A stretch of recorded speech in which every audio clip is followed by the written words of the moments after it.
This conference will now be Okay, recorded. sounds like we should be on. I didn't get the message that says we're on, but the recording light is on. So, yeah, it says we're on. Okay, hi. Welcome. This is Fari Hemsey. It's 9:12 on the, I believe, the 11th of February 2021. It's a Thursday. And tomorrow, thank God, is Friday. Kind of a mixed day, mixed feeling about yesterday. Remember 2 weeks ago? It all started also on the Wednesday. And the craziness we had. Uh, I'm going to show you a little bit on. I will show you a little bit on that SQ when we get there. What my thinking is, and so with that in back of my mind, maybe I'm reading too much into this. Remember, it's decisions under uncertainty. You know, Don Rumsfeld. Yeah, it's the known unknowns you're dealing with. But first, let's go through our econ calendar. What we have today for you is obviously jobless claims came in. Let's see what they did. Then let's look at the market and see how it reacted. I'm looking at 8:30 data. This is 9. 8:30 would be about here. And we actually peaked and we sold off. Number was 8 revised up 812 for last week. That's a lot of people. This is initial jobless claims. This economy is torpedoed by any standard. Actually, now it's coming at 793, pretty much within the range above a concept of 760. I think things are going to get worse before they get better. But the market will always, as a mechanism, is there to discount the future. Okay, and so it's going to look forward. So I'm talking about the economy. Economy is going to get probably a little bit worse before it gets better. At least that's the consensus opinion of others. I have a little opinion of my own, by the way, because I'm not that smart. For that, I read a lot. So, and so that was that. Let's go back, see what else we had today of importance. EIA, of course. Fed balance sheet, nobody's speaking. No. We got Williams talking tomorrow at 10. That's from New York's Fed. That's the biggest operation outside of Washington, outside of the temple. We call that Washington Temple. This is Washington Fed, yeah. But this is all the transactions are happening, all the floatings of the monies and all that happens. New York does. So let's see what he has to say tomorrow. We have consumer sentiment tomorrow is of interest, obviously, to me. Most retail operations, in terms of restaurants, stores, malls, what have you, if there's anything left of them. 79 versus 80, or almost 81. And the range is up to 82.5. This comes at 10 a.m. So let's keep an eye on that. The following week, I don't have it here, but I think we could get on. Let's just do a quick look on following week on Market Watch. I use the Market Watch system there. Here we go. Let's see. Is there anything? No. Oh, Monday we're closed. Okay, Monday we're closed. Good. New York Empire State here. Okay, no biggie. Retail sales I want to look at. Cap utilization. We got minutes. Minutes on Thursday. Okay, these are FOMC minutes now. Hold on, maybe we can look at that. I'm sorry, Wednesday. Wednesday at 2 p.m. FOMC minutes. Okay. I'm actually putting together my own econ calendar, a monthly, but only the red reports. Not the reports that matter, not all the detail that they want to give you. Yes, the other ones are good to know, but they don't necessarily have a green or black color on here. The red ones you have to pay attention to. Those are the crucial ones. Okay, back here, let's go here. No Brooks Brothers. I have plenty of clothes. Where am I going these days? Nowhere. Existing home sales. Yeah. So we're gonna have some. And remember, it's gonna be third week plus gonna be expiration. Keep that in mind. The following week becomes again the last week of February. It should be a lot of stuff there. All right. Let's see. Next, PMT, very quickly. Timer chart. Outside bar. Let's see. Let me click on something here. We are 12 handles right now. We lost, I don't know how much we lost yesterday. Let's see, the Friday close. Tuesday close was 99.911. We closed 2 handles. Now, big outside bar. You saw that. The swing was huge and nerve-wracking. We'll take it all out. My target is 4,100 on S&Ps. Not around the corner, but before June, before July. Yeah, this half. Yeah, not say this quarter. It could be, but most likely next quarter will be hitting 4,100. So, will I go stay bull here and just load up? Heck no. Heck no. I'm not stupid. Especially in the leverage positions we're in. That could be your head. Yeah, on a silver platter, sent to you by FedEx. Yeah, you don't need that. So, no. But along the way, we're gonna have these natural vibrations. We have to deal with it. Okay. D-trender. All right, look at D-trender. Okay, we're coming back. What's crucial? You know the routine. I've talked about this ad nauseum for what, last 15 years. Look at Trans. Look at Russell. What they're doing. Russell is going to tell you pretty much what Nasdaq is trying to do, especially these days. You got small caps and people on Reddit and what do you call it, Robinhood. Including a couple of girls I know that worked at a cigar bar. Can you believe that? So they saved their money to put it on what do you call it, a Robinhood and have some action, please. Those are not good signs, by the way. Long term, that's not good signs. Anyhow, so that's what I'm talking about. Vibrations along the way to 4,100. The road to 4,100 is bumpy. It's not a straight line. Okay. Second, let me move this up a little bit. Okay. So now let's look at DTs, D-trenders. Okay. These are historically highs. Let's take a look. See that? You see the values? We are really stretched, man. Look where we were in last March. Very, very low. Remember these days? Remember? Nobody could even breathe. Yeah. Forget eat. They couldn't even breathe. Yeah. We're way up now. Yeah, we were down there about 37%. We're at 38. Yeah. Almost 40.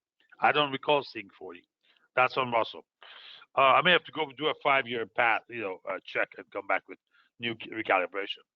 We do put someone on the trade station. I mean, the PMT. We have to update that. Let me make a note on that. Hold on. Recalibrate. DTs, yeah, D-trenders, right? A lot of work to do. Yeah. Okay. I don't think there's anything unusual here on the SPX area, but on what alarms me really is Russell 2000. But I also want to see transportation coming back up. When you make new low highs, you want to have transportation be there with you or ahead of it. What I sometimes watch for is when if it's failing. It starts failing there, then that's a big signal for me. Like, hey, and this happened in the August of 2018, and you saw what happened in December. The signal is not going to be immediate. Signal is going to be hidden, almost undisclosed, and then it comes. So that's one test we want to look for. Is this thing going to break out and take the 13,208 out or not? This time, this line is ATH. It simply looks back a period, and I think it takes 1 day. Yeah, it takes 1 or 2 days, picks a high and a low. As it moves forward, it replaces a new high, replaces a new low. We don't plot the low because it's going to squeeze the chart, but we just for now plotting the highs. And so as it makes a new high, it plots it because high to eyeball by your eyes. We just put a sign there. You can see that. You can see what the high was there. That was 12,917. Right now we're at 13,208. So we need to see this broken. All right, we keep watching. SV1 Momo. SV1. You're gonna love SV1.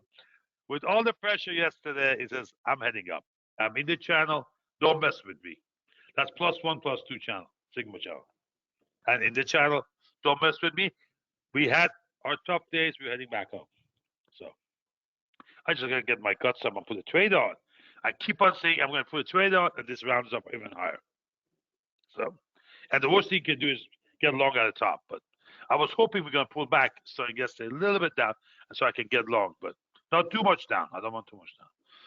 Anyhow, the other thing we need to watch is new highs and lows. 52 weeks high and lows. for S&P. This is pure S&P 500. Excuse me. What we're looking for are these kind of curves, these carrots, if you will. So it goes up and drops. These usually this is the weekly. Same data, but plotted on a weekly chart. Okay, weekly price chart. Those pick the near tops or potentially a small drop forward signal for us. Okay, if this thing gets really high, gets like 160, 180, then we have a big drop coming. We saw it in 2008. I think it was July. July, this thing went nuts, and I knew something else is coming. Where? Why? How? I don't know. But it was irrational exuberance. This is a new 52 weeks high, okay, for S&P.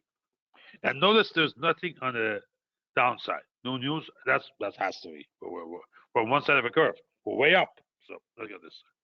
Move forward. Momo, the smaller brethren of SP1. And remember, SP1, don't pay attention to the size here. I mean, to values. These values are scrambled for not giving away what's inside. But what's important is really the shape of the curve vis-a-vis S&P and its sigma levels. Why? Because we're measuring it against itself. We're after this natural vibration that we see that occurs in nature. And now the smaller brethren is pulling back down. It's not going back up there. Okay? So keep an eye on this. We're gonna look at this tomorrow. Or tonight. Yeah, I look at these things once a night. Yeah, if ever had the worst day, busy, Tico is something wrong, whatever. I get or maybe out to somebody's, come back home. I sit down, have a glass of tea, and go to these charts routinely. Why? Without any changes. I've learned over the years. What put me on the top with Time and Digest was simple. Trust your indicators, don't mess with them. When you start curve fitting and keep changing things, you lose your tempo. You lose your tempo. You lose your own feel of what the market is doing. And there's nothing is going to replace experience. They're not going to teach you in school. There's no MBA. There's no textbook. There's no Robert Whaley. There's no who was John Hall. Who are these big guns in the software there? Frank Pabozzi. There are none of those guys who are going to help you. Pabozzi did bond futures, right? Yeah. None of those guys can help you. There's no text for this. You got to be there. Keep it up. The challenge becomes, what's a good set of indicators I should use? Trust me. That's why my journey took so long. Yeah. Because first, I didn't like what was out there. And two, I had to build them from scratch. So let's not go there. But just simply said, do not change what your indicators are. Leave them as they are. Make sure they're good. Minor tweak is okay, but don't switching. No curve back testing, constant back testing, no curve fitting. Because curve fitting, it will guarantee you have a very high degree of freedom. That means it's going to fail. You want low degree of freedom. Okay. SQ. Okay, this is what I'm saying. This is walls. My biggest argument with this market. Remember, this is today right now. This is yesterday because these trade early in the morning. My biggest argument with this market is why are we at all-time highs with the vols this high? To me, something is not right there. Okay, something is going to give one of these days. One I don't know, but we'll keep tracking of it. My gig is to watch the sigma levels. It's not the values; it's the sigma levels. You saw what we had there. I said we're done. Boom. And you see the talking heads on CNBC were calling for 50 or higher. Look at the sigma level. Sigma level shows exhaustion a lot better. Now, it doesn't mean we cannot go back up. Okay, this is crucial. Pay attention. It doesn't mean we cannot go back up. It could be actually like here. 1, 2, 3. It took us 3 pushes to go. But look at this stress point was. We never actually went back to sigma levels that was before. This is 4. This is 3. Never even hits 3. Gets to round 2, done deal. That's the bottom. Let's buy this sucker. And this is the bottom was. You see the difference? So watch your sigma levels, but more importantly, what I'm saying, watch your sigma, watch your VIX, understand the sigma level, measure it against price, and you're gonna get it. Because VIX is not gonna pay you. Price will. Okay? All right. SQ. All right. Now there's an error here, guys, on the software that you download on the mobile app. one of these days, I forget which day it is. It's a big bar. This has the same value. There's a open high low close the same values, one dot. We just use a line to connect them. At the end of the day, it comes out about an hour later. If you see a bar, you have a bad data. There is no high and low. Okay. So they're supposed to fix that. I don't know if they have or not. But let's analyze this one. We hit 4, I'm saying 3, not even 4. We come down so far while we have been rising. That is not too bad. I don't think that's too bad. I still think if we spike up, I thought yesterday we were going to spike up. If we spike up, and remember this is end of the day, so this is end of last night. If we spike up here and get to 147, 148 area, because it's 2 sigma, not because of the level, but because of what that level corresponds to, which is 2 plus 2 sigma. This line, that's a plus 2 sigma, versus this is a negative 2 sigma. If it goes there, then we still have this 8 weeks forward to 10 weeks forward disaster, or major pullbacks. This is the realm of the big boys, the tail risk of the SPX options. They rarely miss this. I'm not talking about analysts. I'm talking about traders, very large traders. They rarely miss this.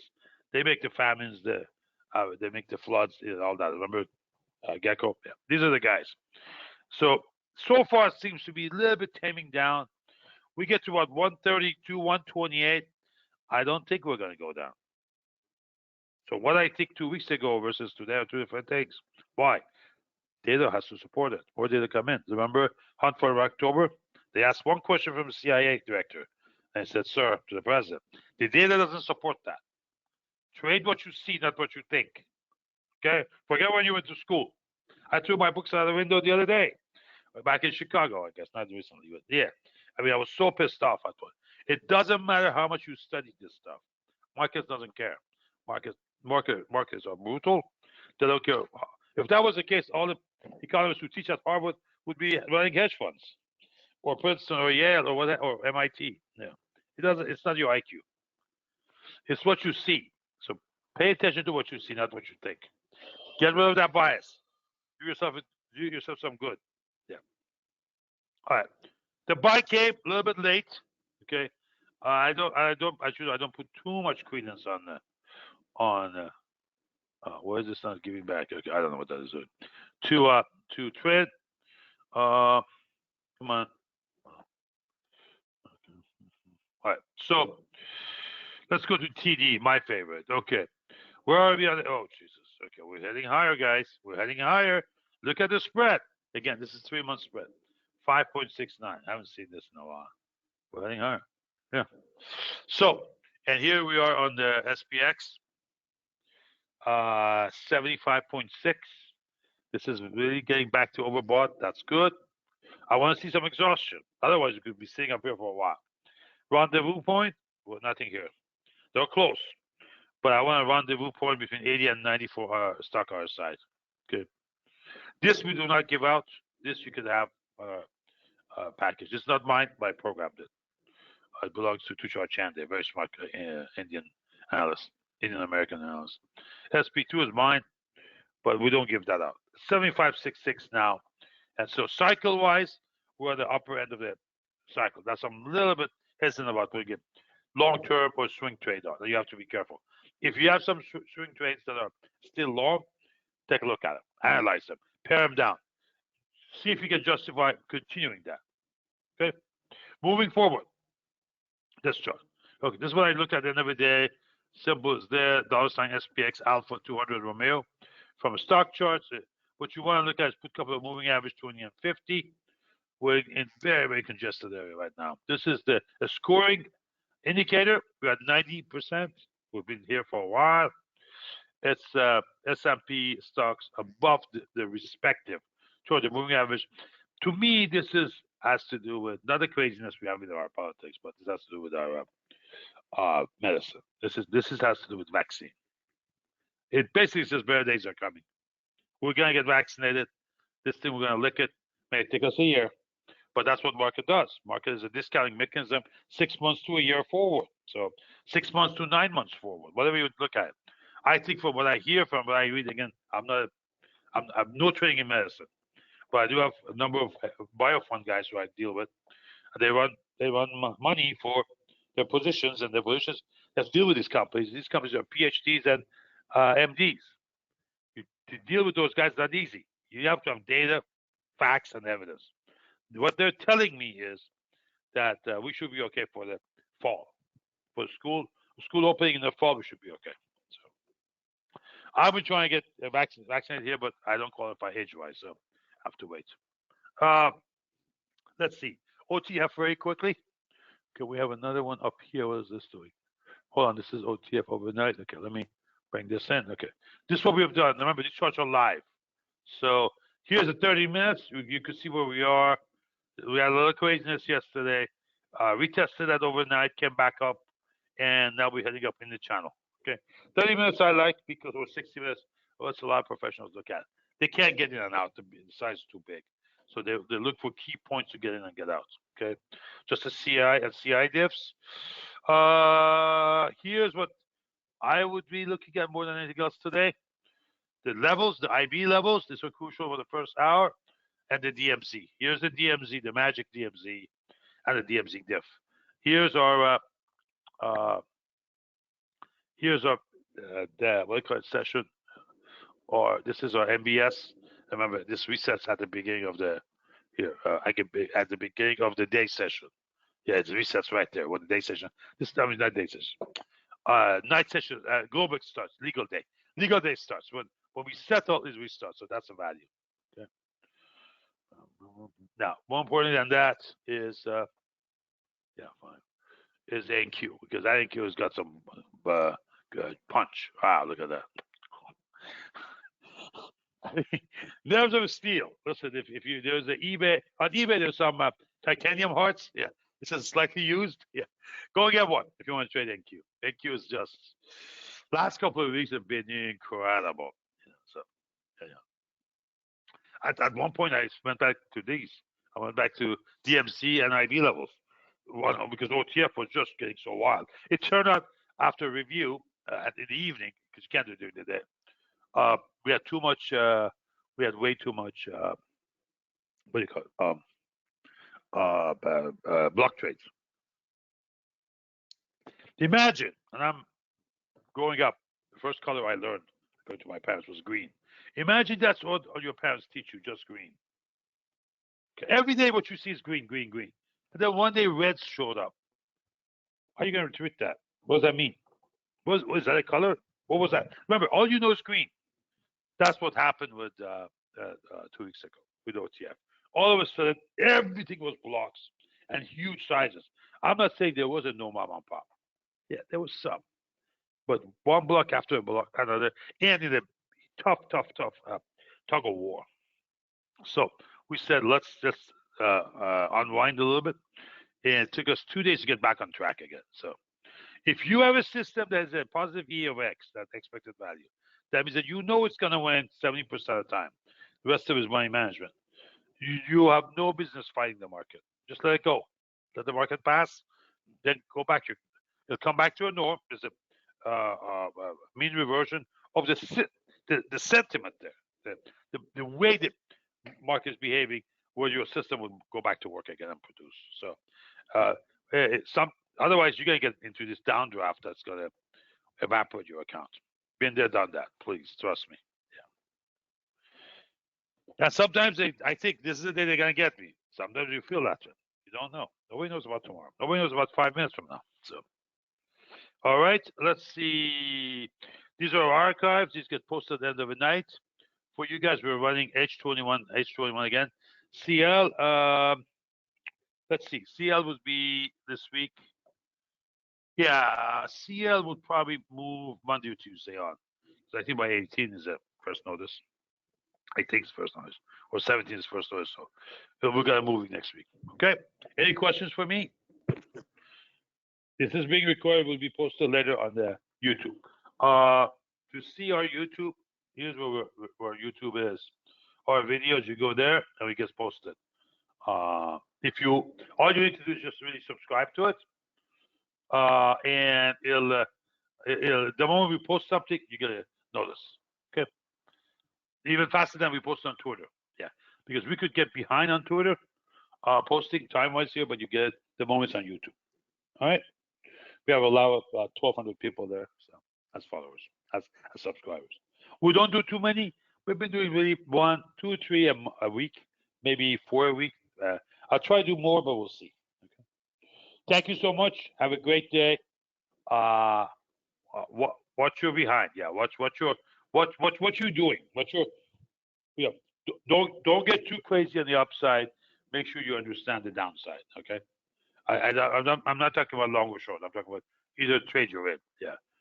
Watch your stops. We're using ATRs. We use 5-minute ATRs, and right now it's running at like 9.23.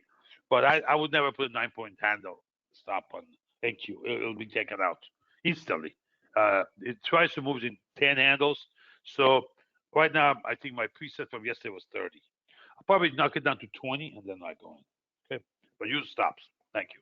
And don't do something I do sometimes. Sometimes I get away with it. Sometimes they hand me my head, which is that cancel a stop, you put a new one in. Remember, when you put a stop in, it's as of last value. It's not as of your entry. Okay. So if you cancel and put a new stop in, yes, it gives you a little more room. But what if it doesn't come back? Yeah. Let's say you're short, you're long, and put a stop on it. It's below you. Market starts dropping. Your panic is going to hit my stop. Well, let it hit yours now. There's a reason stop is there. If you cancel, put a new one in, now your 20 handles becomes 40. Or wherever you are, it's a 20 minus where you are, where you cancel and place the new one.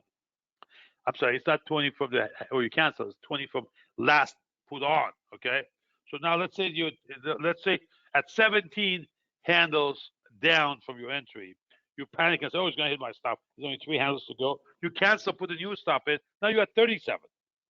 What if it goes even there and doesn't come back? Are you going to do it one more time? You could be at 60 something or 55 something. That's not stop management. Yeah. But the bigger things to think about is why you're going in. Why you're going in. Okay. And if you do that, 20 handles plenty. By the way, this is very big stuff. In terms of this is very, very large traders. This is not easy to trade. You need a big account for that. But so I'm not trying to mislead you about that. But the smaller ones, here, this is a fractal. There we go. This is our fractals. Okay. So you can see here, I usually trade these two, but I will look for a reason, a retest failure, or an extreme pressure. Let's say here to get it, and that all we're doing is doing a corner probability for excessive fear, excessive greed. Why? Because that's the only thing market knows. Market knows only those two. And that's how the biggest players traded too. Back then, it used to be easier. Now you have more sophisticated software. Back then was a pit. They look at they hear the noise. They look at the fear in the trader's face. You can't do that anymore. Now you got to do it numerically. So what I did was I come up with this thing that keeps track of the block trades to see where these guys, the big guys, are switching back and forth. So again, look for the greed to buy, and I'm saying greed to sell and fear to buy, because it is mean reversion alongside of your center line. Yeah, it's a mean reversion, right? Where that mean is. Remember, it keeps on dropping down or up. Again, that still is your mean. The mean itself is not constant. Think about that. The mean itself is changing. It has a mean reversion toward a changing mean. Okay. Anything else? Any comments from me? Any questions? I see there's 3 questions. There's a. Oh, you have. You have a urine issue. Got you. Thanks, Don. Okay, I appreciate that, sir. Okay, no worries. Okay. All right. Thank you all. I saw some new faces. Awesome. Thanks for coming in. We'll try to do this more often to open it up to everybody. All right. We'll post the recording shortly. Thank you. Good luck.